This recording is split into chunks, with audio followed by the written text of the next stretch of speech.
4절 말씀에 사람이 떡으로만 살 것이 아니요 하나님의 입으로부터 나오는 모든 말씀으로 살 것이라 이렇게 말씀하십니다. 오늘 설교 말씀이 여러분에게 낯설 수도 있고 낯선 것만큼 새로운 세계의 문을 여는 그런 경험의 말씀이 될 수 있다고 생각합니다. 설교 제목은 생존을 넘어 생명으로 이렇게 되어 있는데 제가 이 설교문을 준비할 때는 네 개의 제목이 있었는데 어떤 제목으로 여러분과 나눌까 고민을 하다가 적절하게 타협을 해서 생존을 넘어 생명으로 라는 그런 제목으로 주배에 올렸습니다. 가장 쉬운 제목은 떡이냐 말씀이냐, 아마 그게 제일 익숙한 제목이 될 수 있겠고요. 조금 낯선 제목이라고 한다면 떡이 아니라 의미에서라는 제목으로도 생각해 봤습니다. 그 세 번째 제목이 생존을 넘어 생명으로라는 제목으로 생각해 봤고, 마지막 제목은 의미를 찾아서라는 제목으로도 생각해 봤습니다. 이 네 개의 제목들이 다 서로 장단점이 있기에 저는 그중에 그냥 생존을 넘어 생명이라는 제목으로 여러분과 함께 말씀을 나누고자 합니다. 예수님께서 광야에 나와서 40일 동안 밤낮으로 금식하였다 성경 기록을 하고 있습니다.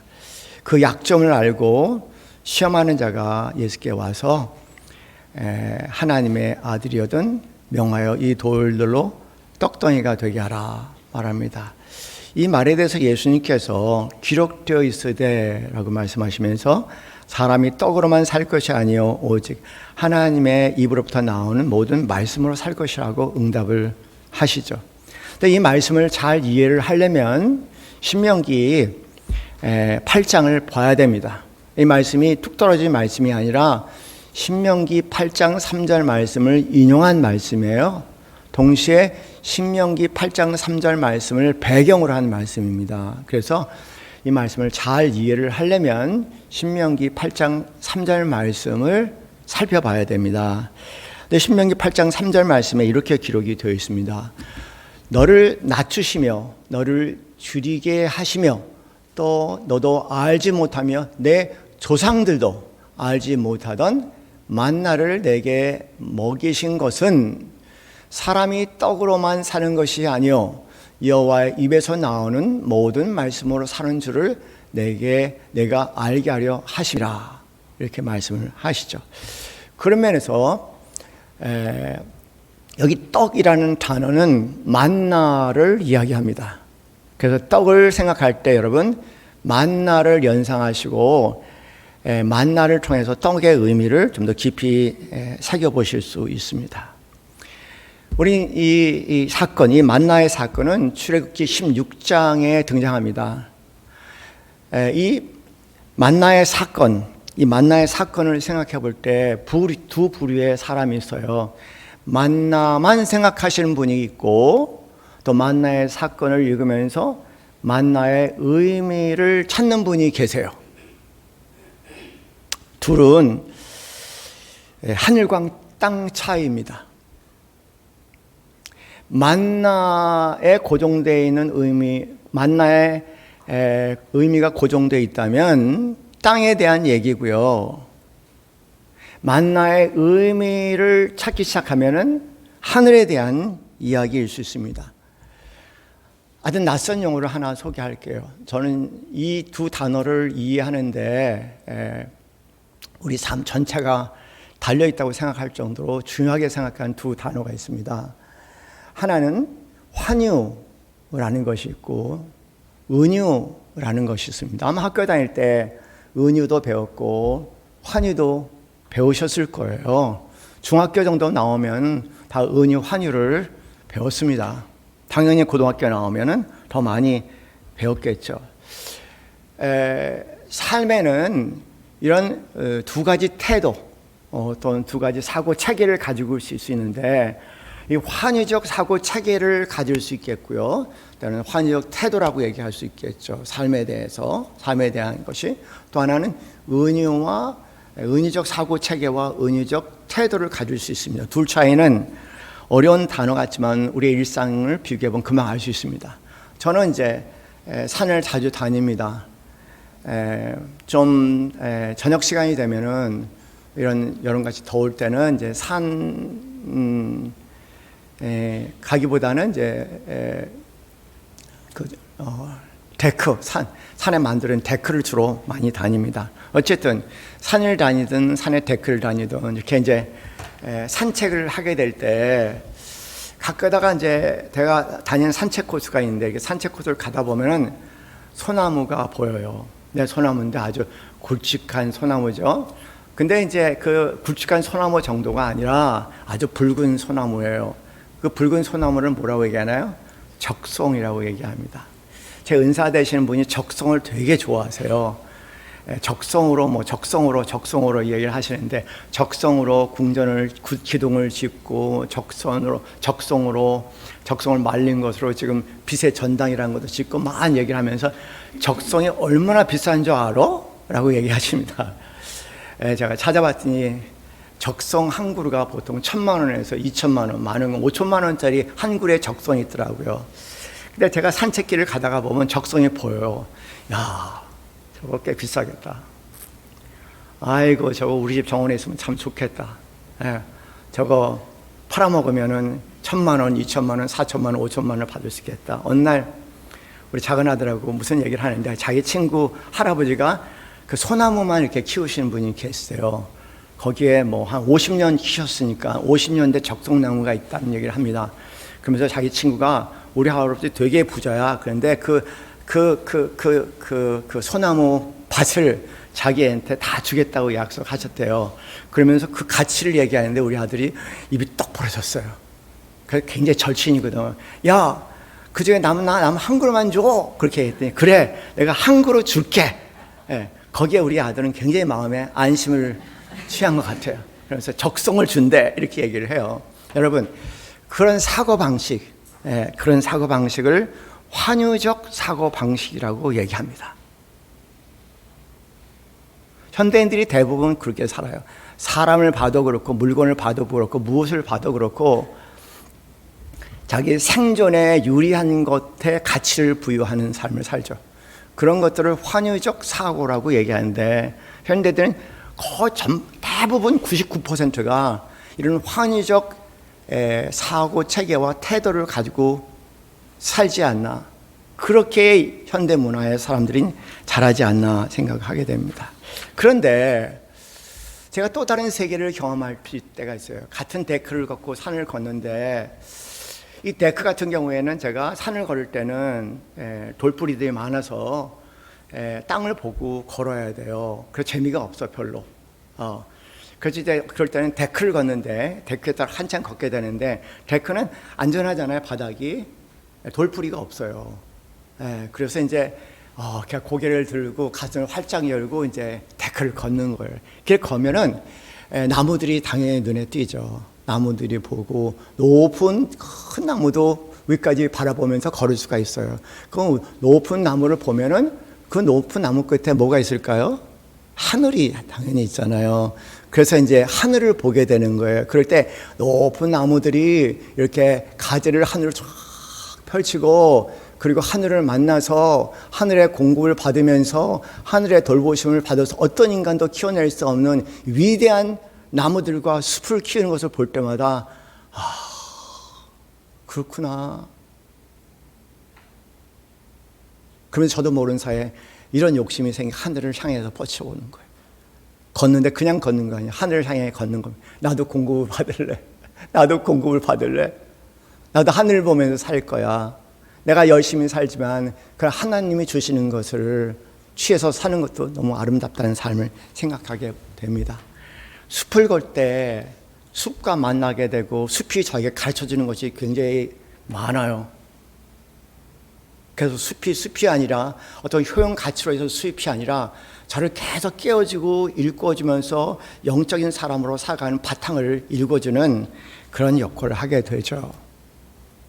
만약에 여러분이 그런 산에서 경험을 했다면, 이것저것에서 그런 경험을 했다면, 여러분은 은유적 사고체계 또는 은유적 태도를 가진 순간일 겁니다.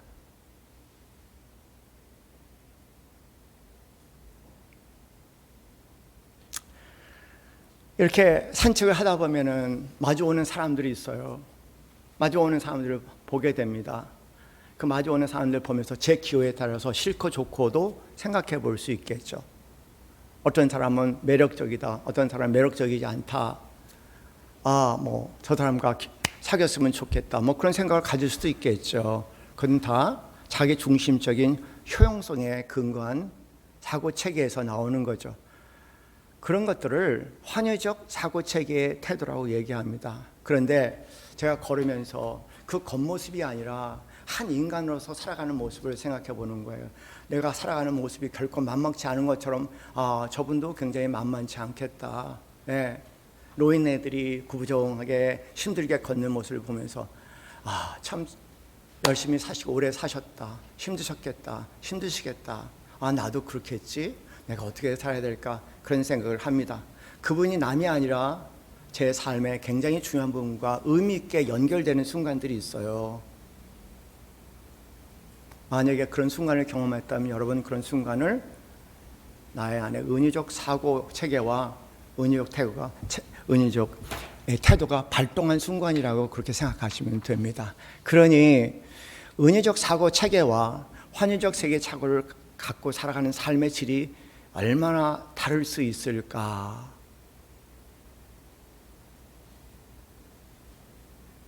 우리 자신을 돌아볼 수 있는 그런 시간이 되었으면 합니다. 출애굽 사건은 이스라엘 백성들이 애굽에서 떠나서 홍해를 건너서 광야라는 신광야라는 곳으로 들어가게 되죠. 그런데 먹을 것이 많이 부족해요. 갖고 나왔으면 거의 떨어진 상태인 것 같아요. 그래서 음식의 양도 점점 줄어들고 힘듭니다. 그럴 때 그냥 애굽에 가만히 있을 걸. 애굽에는 거긴 빵도 많았고 떡도 많았는데 다 또 생각이 나는 거예요. 배고프면 자꾸 그런 생각이 나잖아요. 예. 그래서 이제 모세하고 그 다음에 아론에게 원망을 합니다. 그 원망을 듣고 이제 하나님께서 배를 하셔서 이 만나를 허락하죠. 만나는 하늘에서 내린 양식, 백성은 매일 필요한 만큼 거두어 드릴 수 있는 양식이었습니다. 기록에 의하면 마치 꿀을 섞은 과자와 같은 맛이다. 그렇게들 만나를 설명합니다. 근데 신기한 것은 만나가 아니라 만나 안에 갑자기 안식일에 대한 얘기가 나와요. 그러면서 만나의 사건을 보면 안식일에는 만나가 내리지 않았다라고 기록을 하고 있어요. 그러면서 대신 전날에 2배로 주시죠. 그래갖고 안식일에 거두지 않아도 쉴 수 있도록 배려했다는 겁니다. 이 사건은 굉장히 놀라운 사건 아닙니까? 여러분 조금만 생각해 보면은 창세기 1장 말씀과 이 만나의 사건이 그대로 연결이 되는 거예요. 이 주제는 계속 성경에 반복이 되죠. 그런데 일부 백성들 가운데서 규례를 어기고 안식일에도 만나를 거두려고 했습니다. 그런데 실패했어요. 열심히 거두려고 했지만 만나가 없는 거예요. 열심히 만나를 찾아봤자 만나가 없는 겁니다. 어떻게 거둔 것으로 뭔지 모르게 믿어지지 않는지 염려가 되는지 오늘 또 거두겠다는 생각을 가지는 것 같아요. 그런데 거두지지 않습니다. 여러분 이 만나의 사건이 지금 뭐를 의미하는 걸까요? 만일 여러분이 만나를 그냥 배고픔을 하나님께서 해결해 주셨다. 인생의 고통의 문제를 해결해 주셨다. 어떤 생존에 필요한 것을 공급해 주셨다. 몸에 필요한 에너지를 공급해 주셨다. 어떤 위기를 해결해 주셨다. 하나님은 그런 면에서 우리를 먹여주시는 공급자시다. 여러분이 만약에 그렇게 생각하신다면 여러분은 전형적으로 환희적 사고 체계 안에 하나님과 만나의 사건을 보고 하나님과 관계하는 것을 이야기합니다. 그래서 그렇기 때문에 신명기 8장의 출애굽기 이후에 이 출애굽기 만나의 사건을 그렇게 해석하지 말라는 거예요. 그렇게 해석하지 말고 이렇게 해석하라고 신명기 8장 3절 말씀에 나온 겁니다. 뭐라고 나왔습니까? 그냥 만나가 아니라는 거예요. 그냥 음식이 아닙니다. 배고픔을 해결하던 수단의 만남이 아닙니다. 여기 뭐라고 그랬어요? 너를 낮추시며 네가 하나님이 아니라는 것을, 네가 한계를 가지고 있는 존재라는 것을 광야에 가면 갈수록 더 실감하지 않겠습니까? 너를 낮추시고 너를 줄이게 하셨다는 겁니다. 그러면서 동시에 너도 알지 못하며 내 조상도 알지 못하던 만나를 내게 먹이신 것은, 이렇게 말씀하십니다. 그리고 이어서 하시는 말씀이 사람이 떡으로만 살 것이 아니요 하나님의 입에서 나오는 모든 말씀으로 사는 줄을 내가 알게 하려 하심이라. 이게 만나의 의미라는 사실을 여러분 기억하시기 바랍니다. 만나의 사건의 만나를 그냥 만나가 아니라, 만나가 뭘 의미하는 줄 알아? 왜 하나님께서 만나를 허락하신 줄 알아? 만나의 사건의 의미는 뭘까? 그 부분을 너무 잘 설명하는 거예요. 광야에서, 광야 아니면 우리는 낮춰질 수가 없잖아요. 낮아져서 여기서 내가 내 힘과 내 능력으로 더 이상 살 수가 없어. 그를 절감하게 하고 굶주린 뱃속에 있을 때에 내 힘이 아니라, 내가 아니라 하나님께서 하시는 놀라운 일, 네가 듣지도 못했던, 알지도 못했던, 내 조상도 너에게 한 번도 얘기하지도 못했던 놀라운 사건을 내가 너에게 일으켰다고 말씀하시면서 그 의미를 떡으로만 사는 것이 아니요 여호와 입에서 나오는 모든 말씀으로 사시는 것이다, 이렇게 말씀을 하십니다. 만나의 핵심은 그러면 더 이상 먹을 것에 대한 얘기가 아닙니다. 문제 해결에 대한 얘기가 아닙니다. 이것은 오히려 관계를 얘기를 하죠. 내가 하나님을 의지하고 하나님을 신뢰하고 있는 관계성 가운데 있는지를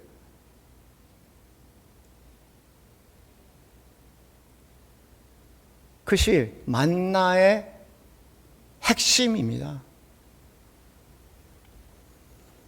원래 만나라는 단어는요, 히브리 말로 만후라는 단어입니다. 만후라는 단어는 무슨 뜻인지 아세요? 만후는 우리말로 번역하면 이것이 무엇일까? 라는 뜻이에요. 그래서 만나는 단지 그냥 일용할 양식, 먹을 것을 공급해 주시는 하나님, 그게 아니라 이게 뭘까? 이게 뭘까? 다시 말해서 이것은 무엇을 의미하는 것일까? 그런 얘기예요. 만나를 접할 때마다 이것이 무엇을 의미하는 것일까? 내가 매일매일 일용할 양식을 먹는 겁니다. 매일매일 음식을 먹어요. 그냥 음식을 먹는다. 배고파. 배고파. 어지러워. 빨리 먹어야겠다. 먹어서 맛있다. 그럼 만나겠죠?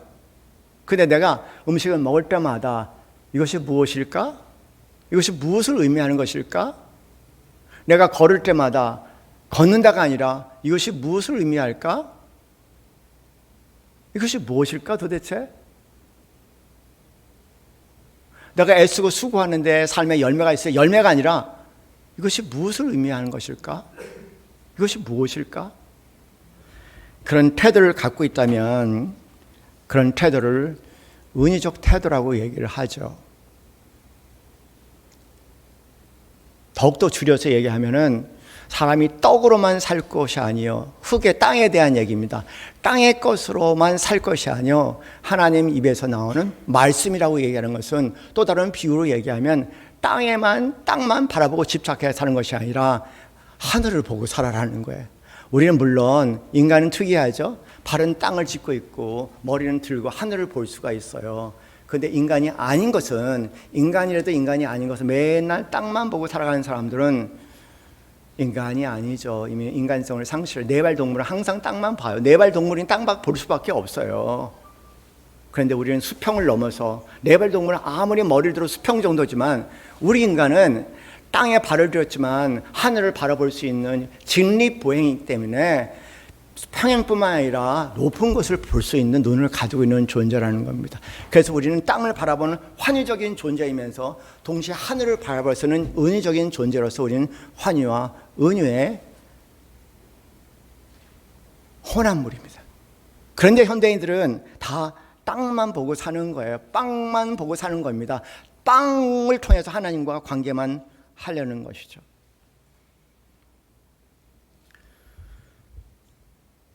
만나의 사건을 바라볼 때, 만나의 사건을 바라보면서 이런 질문을 할 수 있어요. 이것이 얼마나 나에게 유익한가? 얼마나 유용한 것인가? 내 성전에 얼마나 도움이 될까? 자, 이게 얼마나 오래 갈 수 있을까? 오래 못 가는 건데, 그걸 좀 많이 쌓아둬야겠는데, 저장해야겠는데, 더, 아이고, 뭐, 1년치, 10년치, 20년치 더 보장돼야 되는데, 더 긁어 모아야 되는데, 얼마나 과연 확보 가능할 수 있을까? 확보할 수 있도록 한번 최선을 다 확보해보자. 이게 과연 생존에 충분한가? 이런 생각을 가지면서 산다면 전적으로 환유적 삶을 사는 겁니다. 만약에 만나의 사건을 보면서 만나의 의미, 다시 말해서 의미를 찾기 시작한다면 왜 하나님은 매일 만나를 주셨을까? 아시잖아요. 오늘 말씀, 우리 암송 말씀, 내일 일을 위하여 염려하지 말라. 예, 내일은 내일 염려해라. 하지 말라고 얘기하는 하라. 그러나 한날의 괴로움은 그날로 족하니까, 오늘의 괴로움으로 충분하니까 내일, 모레, 앞으로 뭐 1년 후, 10년 후 계속 거기까지 바라보면은 아무런 도움이 안 돼요. 그것이 얘기하는 것은 뭐냐면 불행을 넘어서 내가 하나님의 사람이 아니라는 거죠. 땅만 바라보며 살아는 환희적 존재이지, 내가 영적인 존재는 환희를 넘어 그런 은유적인 의미를 물어볼 수 있는 삶입니다.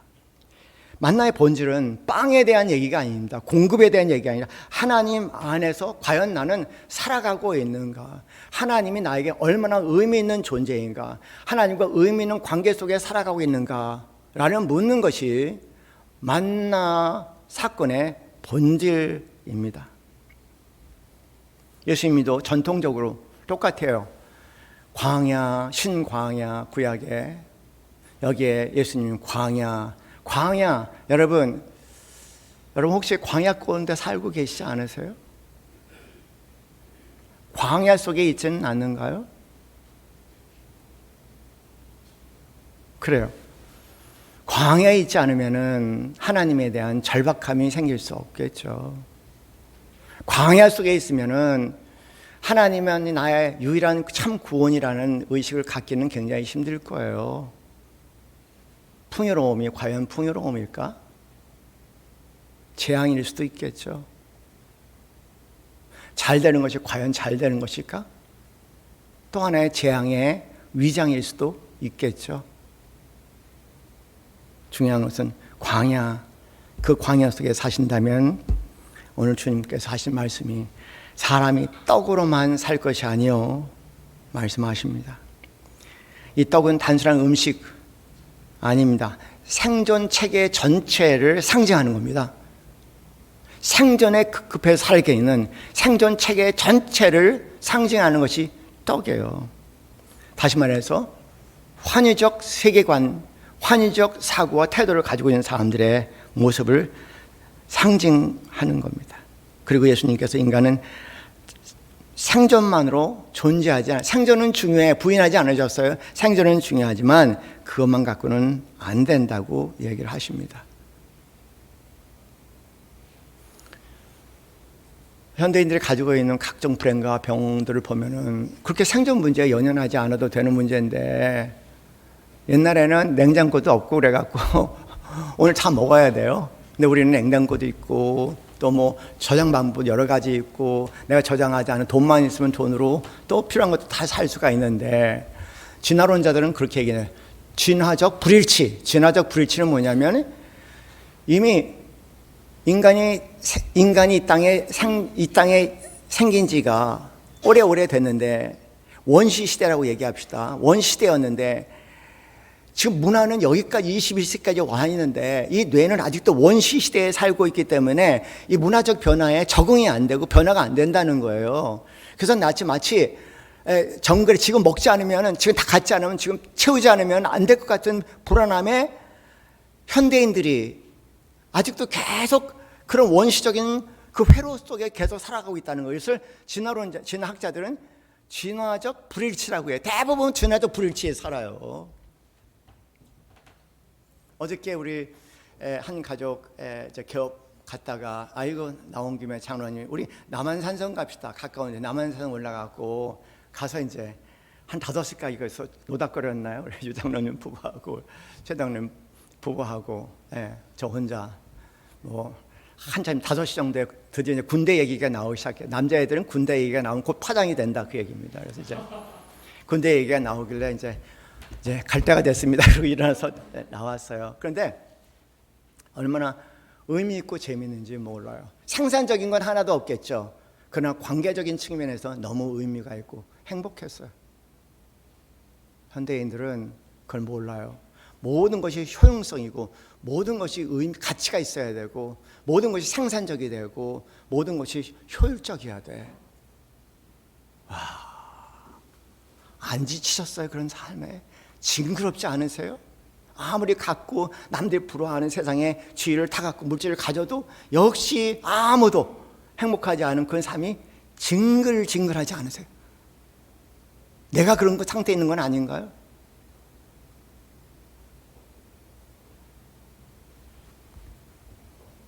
그래서 생전의 삶입니다. 빵의 삶입니다. 빵은 중요하지만 그게 전부는 아니라고 얘기하세요. 생명이라고 말씀하십니다. 생명은 의미를 묻는 것입니다. 신앙생활은요, 물론 생명과 생존과 관련했지만 신앙생활의 본질은 주님의 말씀에 따르면, 구약의 말씀에 따르면 의미를 묻는 삶이에요. 의미를 묻는 삶입니다. 생존을 넘어 하나님은 내 문제의 해결자, 하나님은 불안 제거자, 하나님은 공급 시스템, 하나님은 안전 보장 장치가 아니라 전형적인 현대인들의 신앙생활의 모습이에요. 하나님은 만나보다 하나님, 떡보다 하나님, 관계, 신뢰, 기적보다는 하나님의 임재, 그곳에서 공급보다는 하나님의 관계성, 생존보다는 생명, 결과보다는 하나님이 나와 동행하신다는 그 동행의 중심성으로 이동하는 것을 영적인 삶이라고 얘기하고, 그것이 그 의미가 하나님 입에서 나오는 말씀으로 산다는 거예요.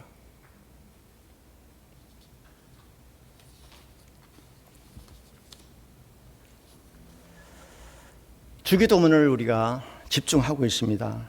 주기도문도 이렇게 똑같이 두 사람이 주기도문을 해요. 하늘에 계신 우리 아버지요. 하늘. 그 순간 하늘을 생각할 때 물리적인 시공간으로서의 하늘을 생각하겠죠. 여기 하늘, 물리적인 시공간에 하늘, 어디에 하나님이 어디에 계실까? 없는 것 같아.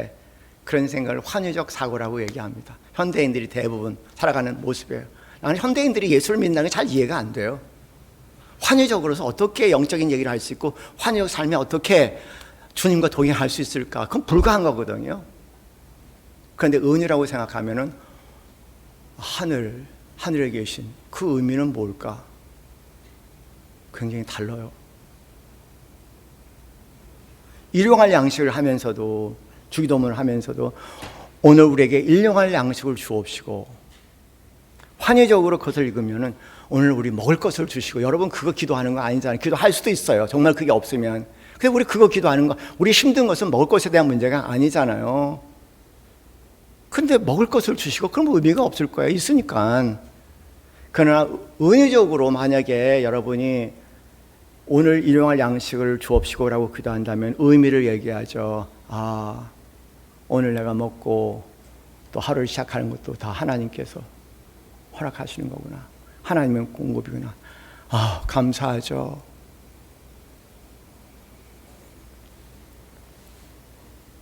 만약에 오늘날 우리에게 일용할 양식을 주옵시고 라고 하는 기도는 오늘 살아갈 수는 정말 마음에 그런 용기와 힘을 주시고, 오늘을 살아갈 수 있는 하나님에 대한 신뢰감을 허락해 주시고, 그리고 의미 있는 관계들을 허락해 주시고, 지금 여기 이 순간에 집중해 살 수 있도록 도와주시고, 아마 그렇게 그것을 이해하게 될 거예요.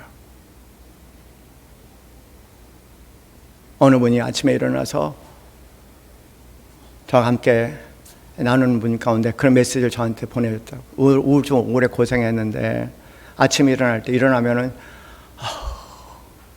막 너무너무 몸도 무겁고 마음도 무겁고 해결할 일 너무 많고, 그래서 계속 누워있다가 어쩔 수 없이 핸드폰을 보고 2시간 동안 보면 훅 지나가고, 그래 한 다음에 간신히 이렇게 하면 안 되지, 내가 그래도 움직여야지, 그런 마음에 시작했는데, 오늘날 우리에게 일용할 양식을 주옵시고 라고 기도하는 순간 단지 먹는 게 아니라 내가 오늘 살아낼 수 있는 그런 마음의 심, 에너지, 마음의 심, 일어날 수 있는 심, 그 심만도 허락해 주옵소서 라고 기도하게 된다는 거예요.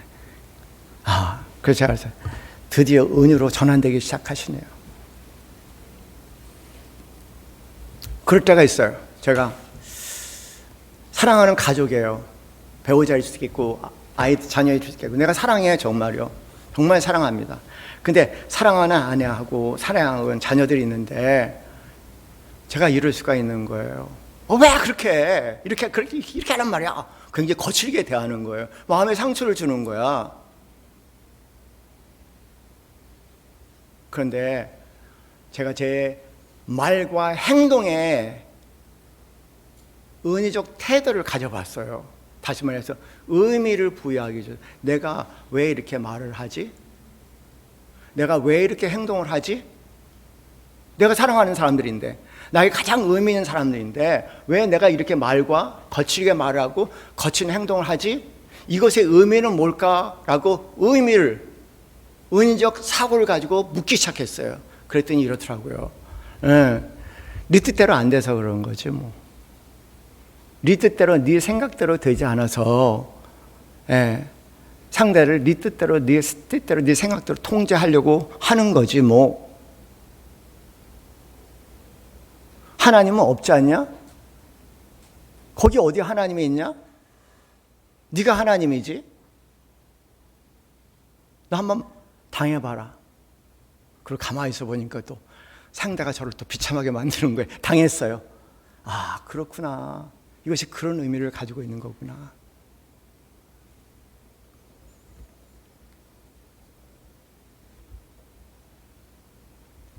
여러분, 우리 다 함께 참여합시다. 뭐냐면 어렸을 때 불렀던 동요도 되기도 하고, 원숭이 엉덩이는, 모르는 사람 혹시 손 들어보세요. 모르는 사람. 아시면 다 아죠. 원숭이 엉덩이는 빨가면, 사과는 맛있으면, 바나나는 기름은, 기차는 빠르면, 비행기까지 왔어. 원숭이 엉덩이에서.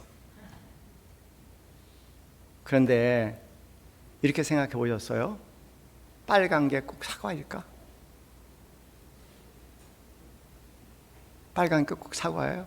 원숭이 엉덩이는 빨개, 좋아. 빨가면 사과. 근데 꼭 사과일까요? 저는 빨가면 제일 먼저 생각나는 게 도마도야. 좋아하거든요. 사과는 한 개 이상을 못 먹어. 한 개 먹으면 만족해요. 더 이상 관심이 없어. 도마도는 앉아서 반관을 먹을 수가 있어요. 0.5kg. 그러니 도마도 매니아예요, 저는요. 세계 어디를 가나 항상 도마도를 찾아. 도마도 맛을 보면은 이 나라의 농업 수준을 알 수가 있어요. 뿐만 빨간 게 도마도뿐일까요? 또 뭐가 있어요? 빨가면? 여러분 알아서 얘기해요. 빨가면? 빨리 얘기하세요. 빨가면? 자두도 있고, 난 몰랐는데 앵두도 있고, 딸기도 있고, 그렇잖아요. 왜 그렇게 하면 안 되나? 왜 꼭 무슨 사과해야 되나? 답답해. 그런 거예요. 그걸 환유라고 얘기합니다. 원숭이 엉덩이는 빨가면 사과는 맛있어. 맛있으면은 바나나면 기름은 기차는 빠르면 비행기. 그런데 은유는 그렇게 갑니다. 빨가면은 사과, 가려고 하다 멈춰. 꼭 사과인가? 토마토도 있고, 자두도 있고, 앵두도 있고, 딸기도 있고, 무엇도 있고, 머무르면서 깊이 들어가는 거예요. 깊은 관계가 맺어지는 겁니다. 환유적인 삶은 마치 돌을 물 위에 던지듯이 통통통 쳐. 현대인들의 모든 관계가 그래요. 뭘 하나 제대로 느끼고 맛을 볼 줄을 모르는 거예요. 그냥 해치워버려. 뭐든지 관계도 해치워버리고 일도 해치워버리고 깊이가 없고 관계도 깊이가 없고 깊이가 없는 사람끼리 만나서 관계를 하니까 관계는 많아도 다 외롭다고 벌벌벌 울고 다니는 거예요. 병이 지독하게 들어왔는데 병든 것도 몰라요.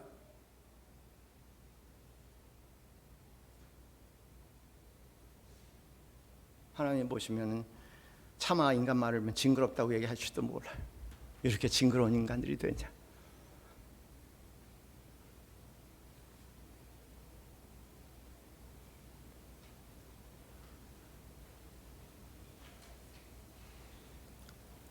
그렇죠.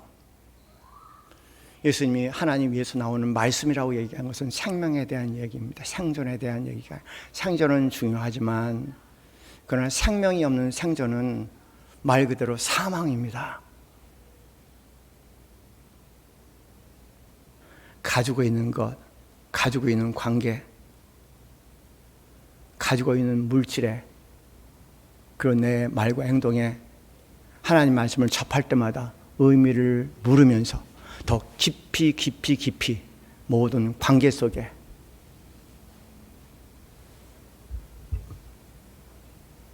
생명의 축복을 누리시는 은혜적인 우리 사랑하시는 성도님들 되시기를 주님의 이름으로 간절히 축원합니다. 우리 함께 찬송합니다.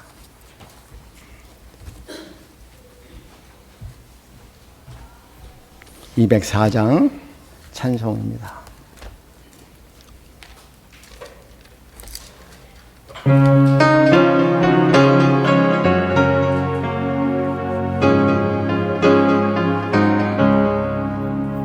주의 말씀 듣고서 준행하는 자는 반석 위에 터닫고 집을 지은 같아. 비가 오고 불나며 바람 부딪혀도 반석 위에 세운 집 무너지지 않네. 잘 짓고 잘 짓세 우리 집 잘 짓세. 만세 반석 위에다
기도하시겠습니다.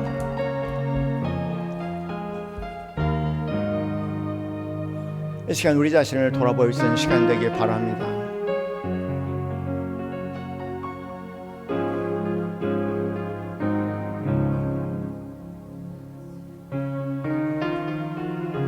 내 삶을 돌아보며 헌의적 삶의 태도로 살아왔는지, 은혜적 삶의 태도로 살아왔는지, 가족 관계 안에 깊이 들어보게 하옵소서. 서로를 바라보며 기능으로, 효율성으로, 결과 중심적으로, 그리고 피상적이고 형식적으로 살아왔는지,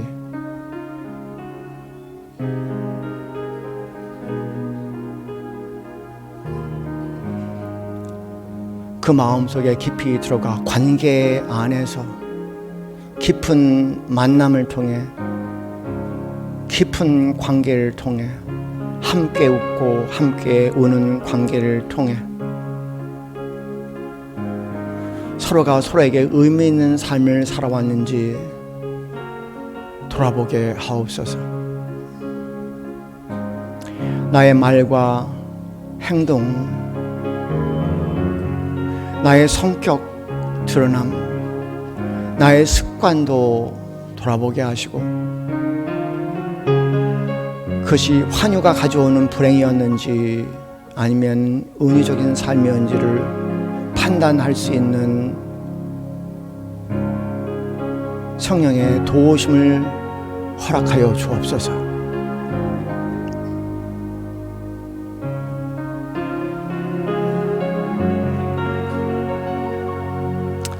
그러나 무엇보다도 하나님과의 관계성 속에, 우리가 깊은 관계 속에 함께하기를 원하시는 하나님의 뜻과 간절한 마음을 저버리고 가롯 유다처럼 주님을 따르면서도 성공과 물질과 기능과 효율성과 결과 속에 하나님과 관계를 추구해 왔는지도 돌아보게 하옵소서. 유다의 삶을 돌아보며 두렵고 떨리는 마음으로 내 자신을 다시 한번 깊이 묵상할 수 있는, 내 신앙의 의미를 다시 한번 되새길 수 있는 시간도 허락하여 주시옵소서. 이 시간 함께 기도합니다. 하나님 아버지, 돌아보니 저의 모든 불행의 원인은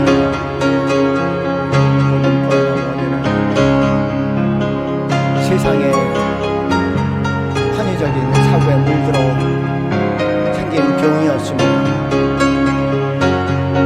하나님 앞에 돌아보게 하옵소서. 그 불행한 삶을 돌아보게 하옵소서. 계속된 불행한 삶을 위해서 나을 것을 돌아보게 하옵소서. 그것이 모래 위에 세운 집이란 것을 이제는 깨닫게 하여 주시고, 지금부터라도 깨어 살아가게 하옵소서. 의미를 물어가게 하옵소서. 나의 모든 언행과 습관과 나의 취미까지도 의미를 물어가며 하나님 안에 세워지는 집이 되게 하옵소서. 잘 짓고 잘 짓세, 우리 집 잘 짓세, 만석 위에 우리 집 잘 짓세. 주님, 그 찬성이 마음에 늘 울림이 될 수 있도록 인도하여 주시옵소서.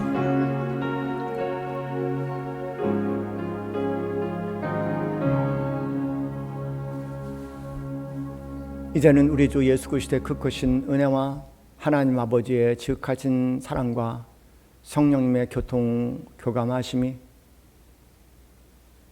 나의 신앙생활, 나의 언행,